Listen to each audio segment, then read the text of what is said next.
Hey, my name is Roger Moore, executive producer of ReCounted Live. How did I enjoy this process? I enjoyed recording this project. I think the most really cool part of this project was working with people that I used to look up to when I was a 12, 13-year-old, going to concerts and seeing them same faces, and some of the faces I haven't seen, spoke to them in a documentary, and actually hearing the songs that they wrote, and trying to understand how we not got this on Spotify right now, how we haven't got this, so I can go into my little Tidal account or iTunes and find this music. And it's been an honor just to be able to support these artists, to bring their sound to the masses, I suppose, and I really enjoyed working with them. I've been working in the hip hop scene, the digital music era, and to work with authentic musicians, with Ray Prince, working with Theo, with the mixing, and it's just all these skill sets shows that within our community, we have the skill set to deliver anything we want. And it's just for us to come together. That's one of the biggest learnings for me in this project, that we have the ability, we have the skill set to do this. I look back at my younger self, and I would actually say to myself to reach out to the artists that are a bit older than me and see if I could use my skill set of releasing music with them, maybe 10, 15, 20 years ago. I never had the confidence in myself to realize that I had the skill set to bring together with talent in the West Midlands and beyond amazing recording projects. And I would say to my younger self to kind of stand up and know who I am, and to kind of walk and to work with these guys. I'm David Copeland, and I've been singing for around 40 years. Okay, I think Heaven Come Down. I think it's a little while after I'd done People Get Ready, so a little popularity grew, and then I went on the road, and on the road I started writing new songs, and this was one of them really. It was different from what I normally wrote at that time, because I think I was into kind of jazzing a bit. I still am, to be honest, into jazz in a fairly big way. But I'm just into music, to be honest. It's not just jazz, I'm into music, so whatever attracts me. So it was just a slight different leaning in terms of the flavor of the song, but it was still about my relationship with God and how I found it, how I found Him, and how it felt to me, and all of the joys and all of the experiences that come with my relationship with Him, and it's just to kind of encourage other people to find their relationship with Him as well, but it's just done in a bit of a fun way, but it's with a serious meaning behind it as well. And so yeah, it's and I've got my squad, Copeland squad, with me on the recording, and yeah, I totally enjoyed that experience. When I write songs, it's because it's not so much that I was looking for the song, and I don't even mean to sound deep, but it's kind of like songs are looking for me, because and this sounds a little bit blowing a trumpet. It is in no way that way. It's just the way it happens. I could wake up tomorrow morning and a brand new tune will come to me. I have to find time, make time, and to get this thing and start to sculpt it into something of more than what came, So kind of when I think, I can't actually remember, I think that's how Heaven Come Down came to me also. Sometimes it might be a musical thing, or I might be playing around, I might be and then this could be, or it might be that the melody just comes. A lot of times it's melody, sometimes a little bit of a beat, or some bass line or something. It comes to me in different ways, and I think that's how Heaven Come Down came down from heaven. Oh, the process of recording the song. First of all, I'm glad it was here at Grosvenor because of all that Grosvenor meant and still means to a degree, you know, from a historical perspective. And I kind of call Grosvenor like our Abbey Road, you know, I do. And so to come here and record that was a good thing. The band came together and we had to kind of flesh it out a little bit, you know, but I think they got what the song was about, because I can sit at my instrument and play it. That doesn't mean to say I've got what the song is about. So we worked on it. I obviously provided some guide vocals, and then I brought my family in, my wife and the guys, and I'm so, I can use the word proud without it being a negative connotation, of the fact that that was the first time me and my family were together in a recording aspect at one place at one time. That's the first time after how many years? Because, you know, I'm doing something in one place, my daughter's doing something, my sons are doing. That was the first time we all came together at one time in one place, and I absolutely loved it. I absolutely loved it, and it was a great experience for all of us. And it was like, you know, to sing one of Dad's songs. It was great for my children as well, you know, and my wife. For me, it feels, and because we've kind of worked it to a level where, you know, we can walk away and say we've done that. You know, I've got other things that I'm putting together for an album and over the few years, but doing this song is kind of like a springboard to getting my stuff finished. You know, getting an album done and getting all the songs together. This has kind of become like a signpost, I could say. You know, Dave's done this, and this is what it's all about. And the thing is, it's an old song, but it's gonna surprise a few people. You know, that got one of the musicians, I won't say who, but he said, Dave, when he heard, he's like, what are you doing, Dave? You know, the fact that I should have done it already, you know. But that's all love. I take that as all love, you know. So that helps me to kind of get on with the rest of stuff. And you know, like I say, me and the fam, and then all the great musicians that I'm acquainted with, you know. There's no greater feeling than the thing that you've got in your head.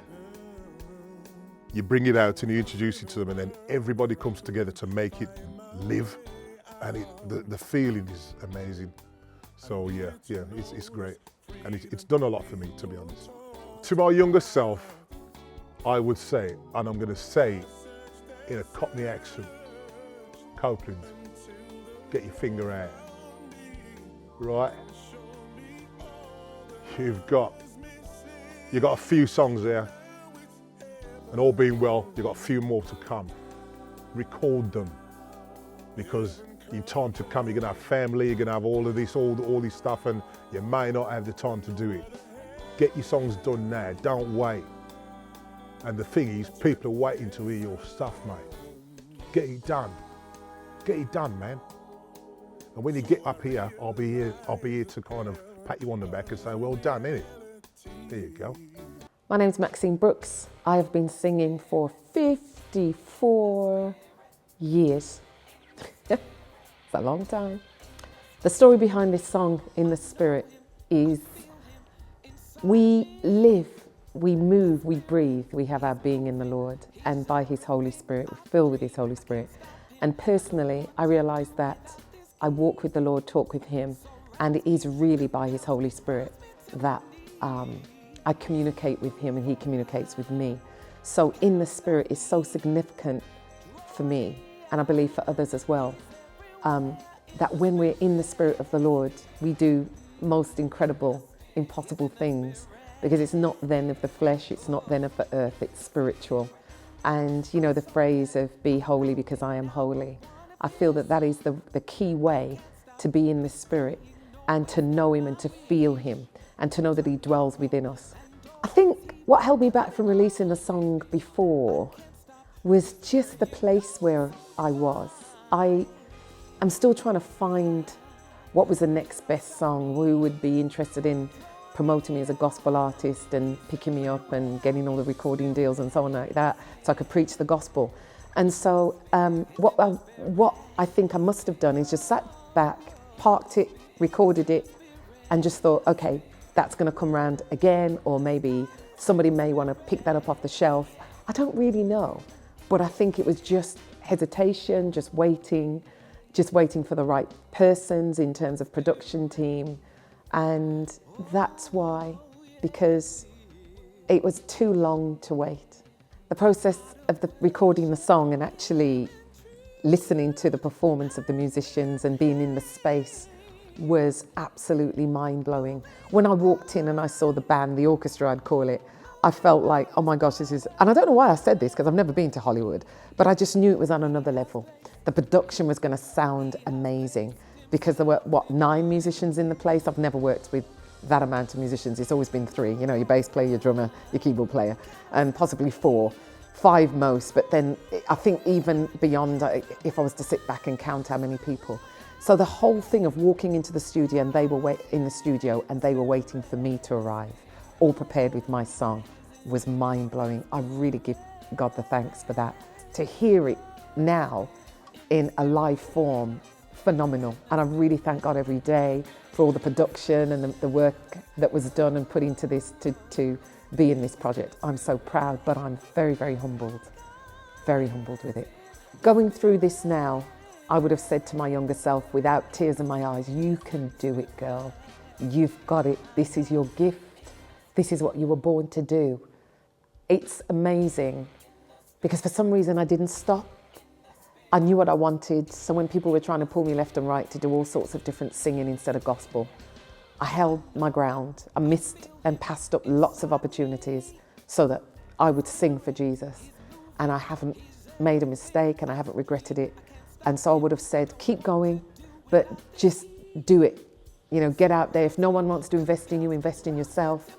No one wants to listen to your song. You like it, you listen to it, you play it to yourself, so that I've got a legacy for my grandchildren now. So when they hear my songs or watch me on YouTube or television, they go, that's Gigi. And it's so lovely because I belong to them, they belong to me. And it's just such a blessing that my music will live on and maybe other people will sing my songs and be blessed. But most importantly, you know, in my way, as the singing evangelist then, maybe, I think, and pastor, I think the most important thing is to get that word out there because God is real and He's moving in His Spirit. My name is Spanna, the tool in God's hand, and I've been rapping for as long as I can remember, 30 odd years, 40 odd years, from when I was a youth really. You know, God every time is about praising God no matter what the circumstances, from the minute you get up in the morning until you go to bed. It's always about no matter what happens, sunshine or rain, you know, He's God, He's divine, so He deserves to be praised. And for me, it's a song that defines where I'm coming from. I've got a stack of songs that I haven't released. I know them off by heart. You know, I recite them. I get lots of hooks and then blend songs into different songs. But this one I've just never released. I've never done another album apart from my first album and a couple of EPs. When I went in there and I saw the musicians and I saw very established musicians that I know that can lick my thing, that's when I thought, you know what, this is going to be good. But it took on a different vibe when I actually heard them play. When I heard them play and I heard those horns, it was like Sunsplash. Because for me, it gave me that vibe, a live vibe to say, you know what, be as good as those musicians, do it with all your heart. And obviously, you know, it's warts and all when you get a live band feel. But the project for me was that it was authentic, live musicians, and it gave me that vibe to give my best, and it brought me right back to the stage atmosphere. Well, you know, it feels good, Roger. You know, the thing about it, as a recording artist, sometimes it doesn't matter how long you haven't recorded for, when you know what you're being put on this earth to do in terms of worship God in song, it gives you a new vibe. It makes you want to take up all them old songs and say, you know what, I got a brother I can work with. There's a lot, you know, before, back in the days, you'd have to spend all night in the studio. Now you can voice something, give it to a producer, and he puts a rhythm on it. So doing this project now is giving me a new vibe to say, you know what, get them songs up, bless people with those songs, because they're not made to be just put on the shelf. So for me, it's revitalized my career in terms of output and saying to people, if you got a talent, if you got songs, release them, otherwise people won't hear them. Do it, you know, nobody's promised tomorrow. You know, nobody's promised tomorrow. We're in an age now where people are dropping out for jokes. So really what I would say is that do it now while you got breath in your lungs. And be professional about it. There's a lot more help you can get nowadays. When we were starting up, you know, we didn't have that help. We would be doing it in the church for a patio and a ribena. Now, if you really want to, you can make a living and God will bless you because you're singing His word and you're rapping His word. So to my younger self, get it done and get it done professionally. Okay, so my name is Lorraine Minot-Howe and I've been singing, say, since I was 14 years old. Younger than that, but I'd say properly since I was about 14. So my song is entitled Joy. I wrote it 34 years ago, performed it 34 years ago, December 1988 actually. And how did it come about? So back then I was in a group called, I think it was Vision, we were called Vision, and it consisted of myself, Joseph Ross on guitar, Robin Watson on bass, Dave Gibbons on drums, and I think it was Earl Foster, and if I've got that wrong, please forgive me. And anyway, so with the song, back then I used to get ideas for songs and I came up with this idea, and we got invited to sing at a gospel concert that was taking place at the Civic Hall in Wolverhampton. And so I thought, yeah, okay, let's do one of those songs. And so we chose Joy, and I think the other one was Pressing On. There may have been a third one. And it came about that way, really. I didn't think anything major of my things that I wrote back then. I thought they were just little things. But it was the first and only time that we actually ever sang that song. So for me, it's quite, not surreal, nostalgic maybe, to be able to actually take something from 34 years ago and bring it to life now in the present. And, you know, I revamped it and all of that, but I'll tell you more about that after. What stopped me? I'd say with that particular track, I never thought of it as something that was releasable, if I'm honest. I was, oh gosh, was I 20 or 19? I was probably about 20 that time, back in that time. I didn't think it was something that was releasable. It was just a little idea that I had. We came up with, I thought, yeah, okay, let's sing this song on that day. But yes, I didn't really think about it being a song that could be released. Obviously, I think differently now.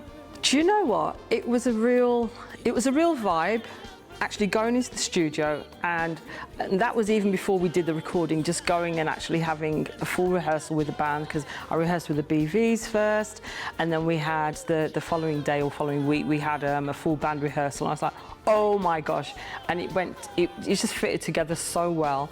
It was an absolutely really brilliant feeling that I had, if I'm honest. The whole thing of putting it together, revamping it, to working with Roger Moore and the band, the GRP project band. It was great. Everyone made me feel comfortable and at ease when I was in the studio. It was a great time. Yeah. I actually think I feel great. I feel happy, excited about it, about the fact, one, that I was even asked to be a part of the ReCounted project, something that's legacy, as it were, going back 34 years ago and bringing it forward into the current and the future. It's amazing. It is actually an amazing feeling. It really is. I'd say to myself, my younger self, believe in yourself. That's the first thing that's so important. Believe in yourself. Don't doubt yourself. Seize every moment, every opportunity that you can, and continue to be creative and evolve with your God-given talents. That's what I'd say to my younger self. So we are Wezley With a Z. with a Z. We're missing one of our harmonies, who unfortunately is not well, couldn't make it today. I'm Danessa, And I'm Diane.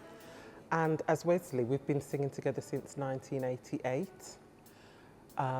But I think Diane and I, we've been singing since we were about 3-ish. From Children's Church. And that is a long time ago, not giving our ages.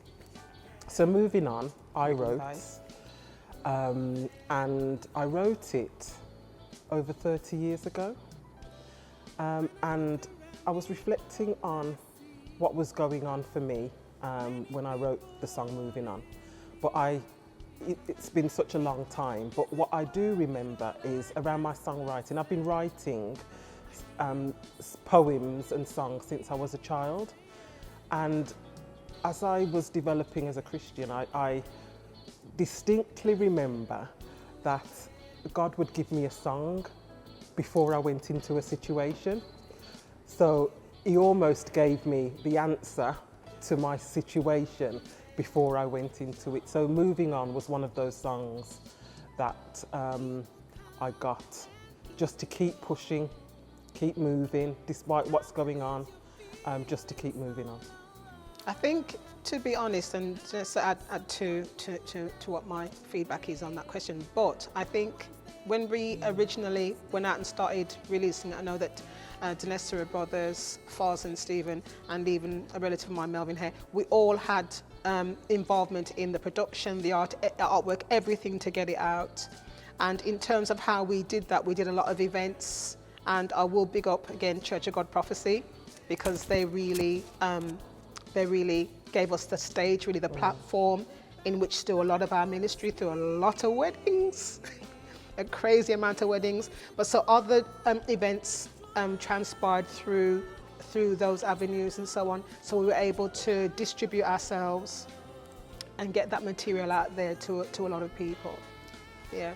I think my feedback would be, in terms of the environment that we were in at that time, it was an environment, particularly in the West Midlands, there weren't any record companies that I was aware of that were producing gospel music that you could go and take your music to. And I think that was a real frustration for us, because as we were travelling around and ministering, a lot of people would be asking, where's your music? You know, where's your record, as it was back in the day, because we were just on the cusp of CDs. And so we ended up producing Moving On ourselves. And promoting it as well. And promoting it ourselves. So it was, when we were going and singing at concerts, it was tapes actually. We produced a number of tapes, and we would take them around with us, and people would buy them, which told us that there was a market for gospel music in the West Midlands, but there wasn't anybody that sort of took the reins. There was the George Franklins, and is it George Franklin? Yeah. And you know, who was around at the time, but not any. But he was more about promotion than recording. So we ended up having to produce it ourselves. I think we were also aware that whoever was going to promote that music of ours out there were also trustworthy and reliable, because we'd also known that there were some promoters that aren't reliable at all and would really do bad things basically with people's music. So we were mindful of that as well. I actually sent a copy of Moving On to a record company in America and heard nothing, which I don't know if I should have been surprised or not, but it's what it was. I thoroughly enjoyed it actually, because it was almost like it was a live recording, and the last time we were going to do a live recording was a number of years ago when we were celebrating our 25th anniversary.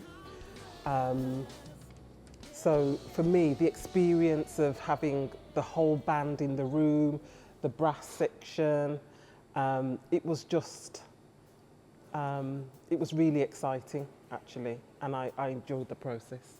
And I think for me, it just brought me right back to those days when we would be singing with a live set. Yeah. So it was like, even though the song is still appropriate now, especially that song Moving On, it was like I was back there again, reliving the experience. So it was really good. And that was different for us actually, because we started off a cappella. So we started off singing for many, many years, probably about 10 years. Yeah. Without music. Doing a cappella arrangements. And it was only because we started to sing at weddings and people were starting to ask us to work with them and to sing at weddings that we actually then started to sing with musicians. Yeah. And then it kind of developed from there.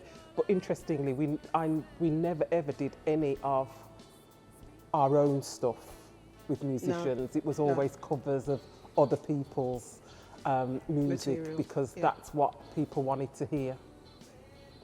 And I don't think, particularly myself, I don't know if I was brave enough to release my babies out into the world at that time.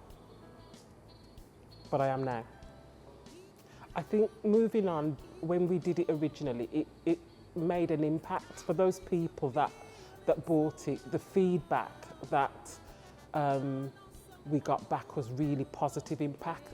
Positive in the sense that people were encouraged by it, they were blessed by it. And so just the idea that it's going out to a new generation of people.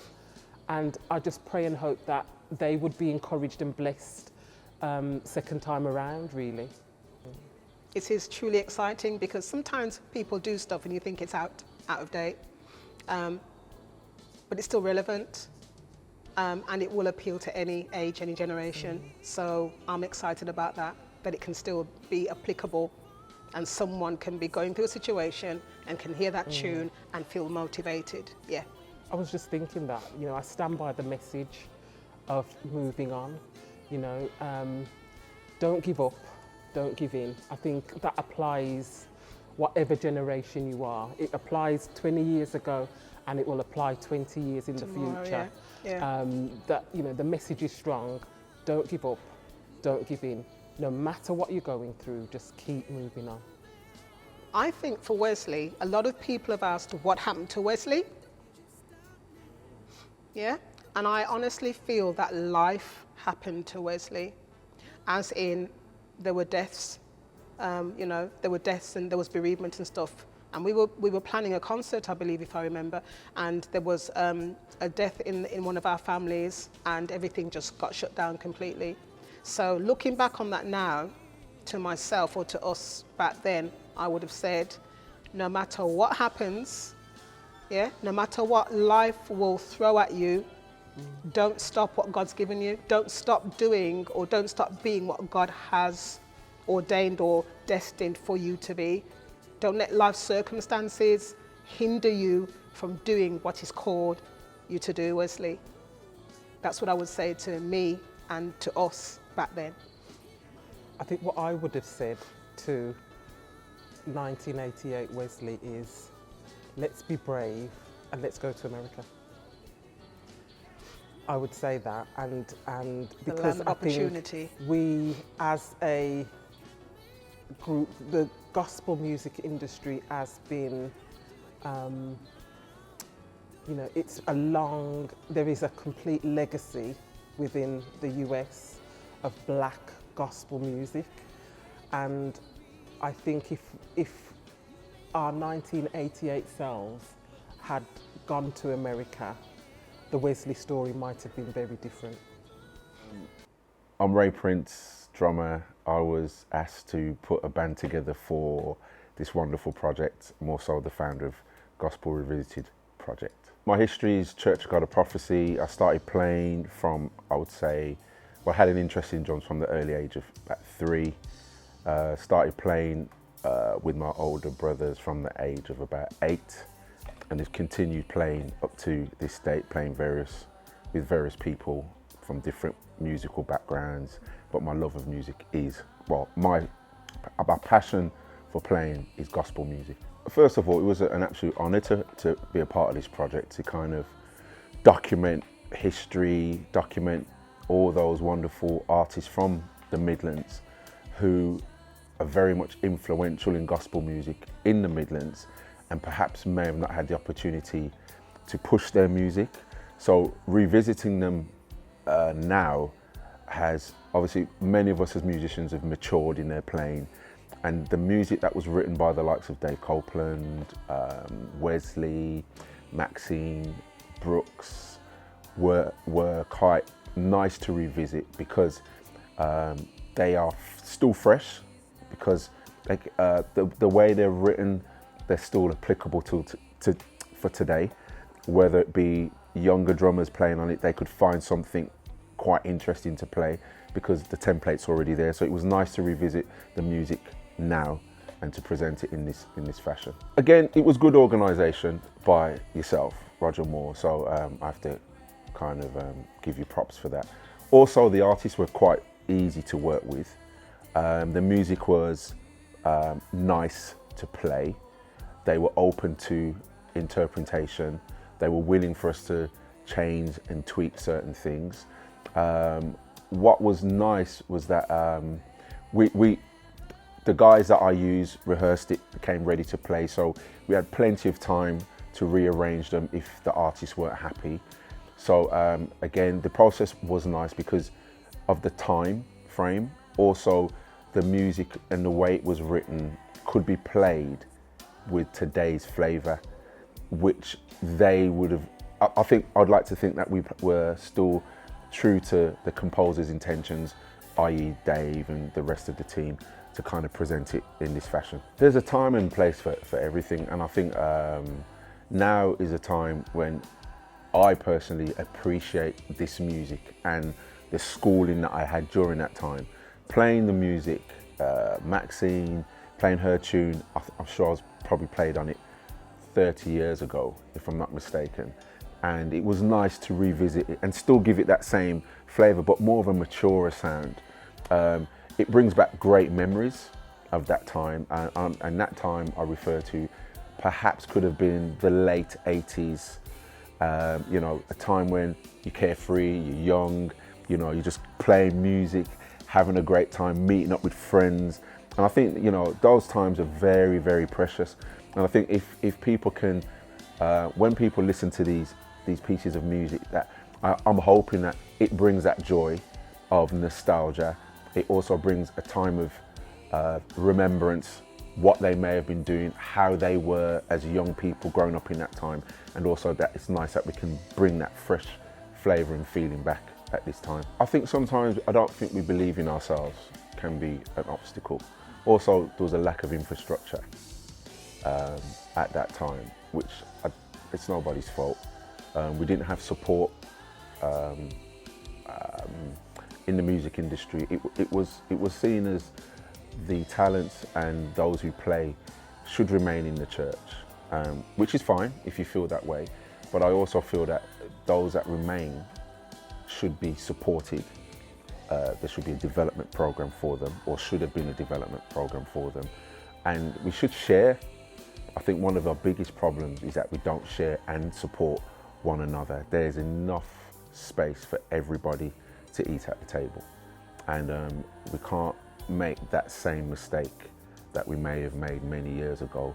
It's not just about you getting there, but like we have a responsibility to help everybody get up and also share and support.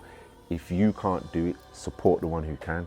That's a mentality we need to adopt now, which we didn't have back then. You know, we can learn from our mistakes. You know, my mum always used to say, mistakes are human, but intelligence is learning from the mistakes you make. So if we can learn from that, I'm sure it's not too late. Many of us and many of those that did the recordings are in their prime. You know, some of them, no, don't disrespect, we're in our 50s, some are in their 60s, which is okay, but they're still making and still sounding great. However, we can still be an example for the younger generation that is coming up. They can see that we are professional in our delivery, in the way we work with one another, so that they can pattern that and take it to the next level. I can only speak, the young Ray, I'd still say and do the same thing now. I just wanted to play. on my side, it was a lack of knowledge. I didn't know, we didn't know. There were certain individuals that were privy to recording and that world, but it wasn't shared, you know, and that's always been my problem, you know. If we know, let's tell one another in order to progress. It's like people, they know, okay, we can do recording. They're just holding it for themselves so they can move on, and that's not the right spirit. So I can't really answer that the best way. Is all I wanted to do was play. But if we're saying in hindsight, if I had the knowledge of that, of course, you know, we play, we do live stuff, but now I know a career can also be made in recording your material, and especially getting footage so that you leave something. Many of us haven't got anything recorded, you know. A few people have passed away and still got material. We can't afford to let that happen because, again, we're not telling our story for others to pick up on. You know, the Midlands need to have a story. Those days of, you know, looking over the states for examples or for people to pattern, fine, you know, we all listen to guys from and girls from across the waters, but we need to make that happen here. And I think we're the generation, and it needs to start now. You know, we're going to make some great people that we can pattern to move it on. I hope you enjoy this. Make sure you listen to ReCounted live on all digital platforms, and hopefully you hear the sound of West Midlands gospel.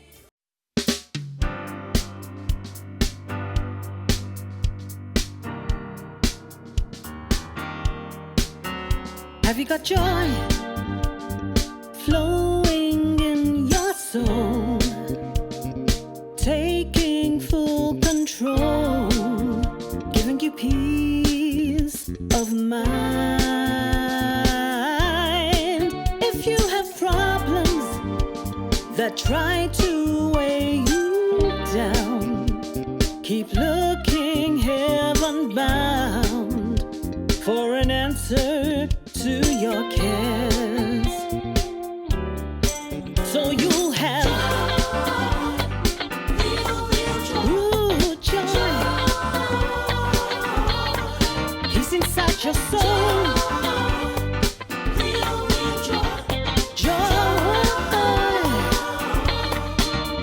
with all the joy flowing in my soul. I know I can't hide the way I feel about you. Your love is real, can't deny how you make me feel. Gotta tell the world you're the lifter